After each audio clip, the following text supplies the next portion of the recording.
1914. When I say 1914, what's the first thing that comes to your mind? The first thing that used to come to my mind was World War I. 1914. After 1990, 1914 was the year that God's kingdom was established in heaven. That's what I had come to believe. And so 1914 had this promise of seeing the promised land. 1914 was the mark where a generation of people would not die, that a generation of people would continue living. The promise was given based on facts, according to the leadership of the Watchtower. It reminds me a little bit like what happened in Egypt. Egypt was promised, the Jews in Egypt were promised by Yahweh through Moses that they would not only receive salvation, I guess, be freed as a people, that's what they were told, but also that they would enter the promised land, a land flowing with milk and honey. Did you know once they got out of Egypt, what should have taken a couple of years, from Egypt to the promised land, maybe a couple of weeks, took 40 years. And do you know that that generation failed to make it? That generation was wiped out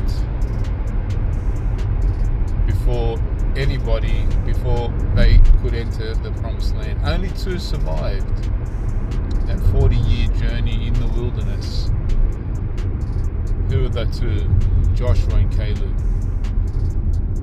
Only Joshua and Caleb made it.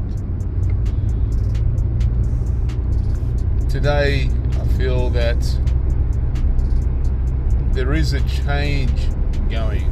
Why does a generation not make it? Usually when somebody wants to hide who they are, they wipe out all the evidence, and including anyone alive that could point the finger at them as the person of interest. As a person of interest. Unless all witnesses are removed from the scene, then there are no witnesses to tell the story. But those that did survive were loyalists, Joshua and Caleb. Those who passed away from the Watchtower teachings, well, they're not around. They can't talk about how many mistakes that were made, how many changes that were made. And those generations are slowly dying off. The following generation from that generation. Soon the Watchtower will be something completely different. But here's another thought when it comes to transhumanism. Do you think that they're waiting to connect us to AI, and then to those who accept this sort of treatment, that future generations, after the integration of AI to the human,